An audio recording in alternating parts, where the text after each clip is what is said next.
লক্ষ লক্ষ টনের এই বড় বড় জাহাজগুলোকে বিভিন্ন টেকনিক কাজে লাগিয়ে সহজেই সমুদ্র থেকে উপরে তুলে আনা যায়, আবার সমুদ্রে নামিয়ে দেওয়া যায়।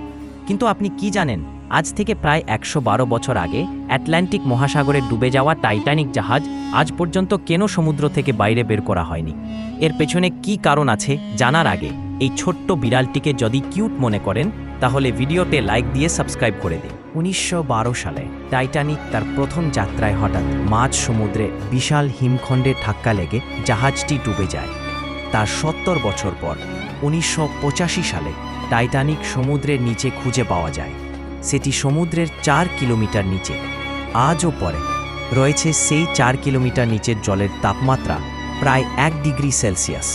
সেখান থেকে এত বড় একটি জাহাজকে তুলে আনা অসম্ভব ব্যাপার।